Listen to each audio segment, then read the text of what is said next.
Tu sais ce que c'est de regarder un bâtiment en feu et de ne ressentir ni peur ni panique, juste un calme glacial presque paisible? C'est exactement ce que ressentait Samuel Desroches debout sous la pluie fine, les poings encore bandés, le regard figé sur le commissariat du 9e arrondissement en train de se consumer lentement. À l'intérieur, les cris des policiers se mêlaient au grésillement du métal et au craquement du béton, et dans sa poche, une liste, avec un nom de plus rayé. Il en restait 13. Mais attends, laisse-moi te remettre dans le contexte. Samuel n'a jamais été un type violent. Professeur de chimie à Lyon, costume marron, lunettes cerclées, un ton posé, le genre d'homme qu'on imagine corriger des copies, pas fomenter une vendetta. Mais tout a basculé le jour où sa fille, Inaya, 26 ans, journaliste indépendante, lui a lancé un dernier « Je t'appelle ce soir » avant de franchir la porte, badge presse autour du cou et caméra à l'épaule. C'était une manifestation pour dénoncer les violences policières dans le quartier de la Guillotière. Pacifique au départ. Elle ne l'a jamais rappelé. Il a fallu 3 heures pour qu'un inconnu le contacte via son téléphone, ramassé près d'un square, trempé. Une voix hésitante. « Votre fille.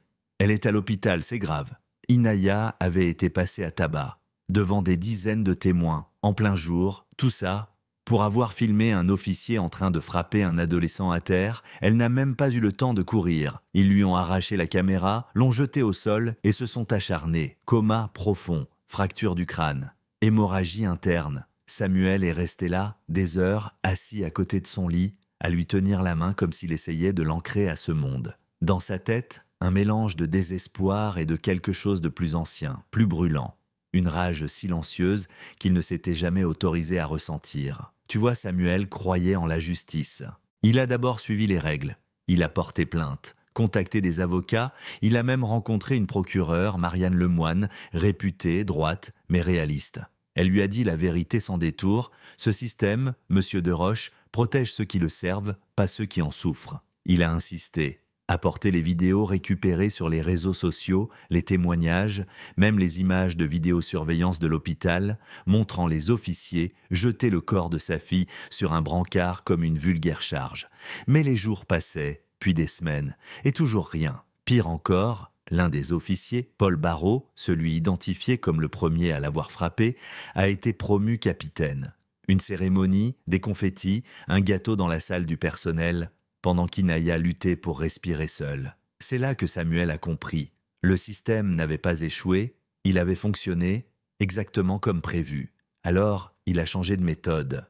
Tu vois, il n'avait pas juste été un prof de chimie. Il avait travaillé pour un temps dans un laboratoire militaire dans sa jeunesse, spécialiste des composés organiques, des substances actives à faible dose. Il a ressorti ses vieux carnets, il a rouvert ses anciens comptes, et il a commencé à construire. Ce n'était pas une vendetta aveugle, c'était une campagne méthodique. Le premier à tomber fut l'officier Julien Casals. Il s'est effondré lors d'une patrouille après avoir bu un café trafiqué. Symptômes de gastro sévère, rien de mortel, mais assez pour l'humilier publiquement. Puis il y a eu la fuite de photos intimes du lieutenant Servier, livré anonymement à sa femme. Ensuite, le commandant Lefebvre suspendu après la fuite d'un vieux dossier d'agression étouffé. Personne ne reliait les événements entre eux. Pas encore.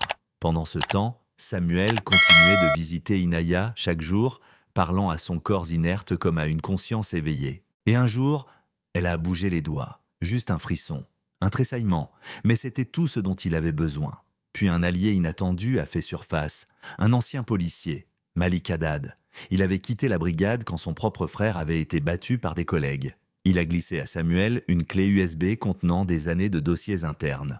Nom, adresse, habitude, toute la pourriture de l'intérieur. Samuel savait désormais où frapper, comment et quand. Il pirata les systèmes informatiques du commissariat, fit circuler un manifeste anonyme, 137 pages, détaillant toutes les bavures dissimulées, tous les faux rapports, toutes les plaintes classées sans suite. Le scandale a éclaté comme une grenade. Les médias se sont emparés du dossier. Les députés ont commencé à poser des questions. Et dans les couloirs de la police, c'était la panique. Plus personne ne faisait confiance à personne.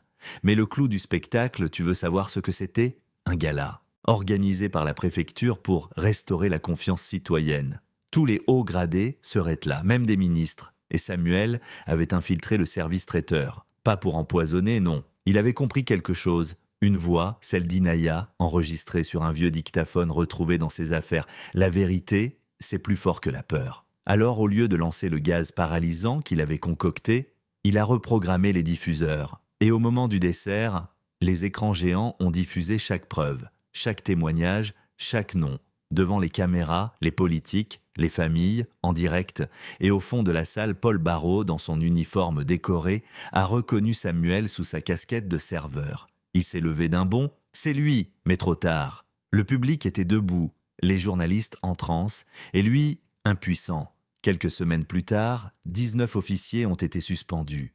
7 inculpés. Le commissaire régional a démissionné. Et pour la première fois depuis longtemps, Inaya a ouvert les yeux. Ses mots étaient lents, flous, douloureux, mais clairs. « Tu as fait tout ça pour moi ?» Samuel a souri. « Pour toi et pour tous les autres. » Aujourd'hui, il ne cherche pas la gloire. Il ne donne pas d'interview. Il enseigne à nouveau dans un centre associatif pour jeunes en décrochage.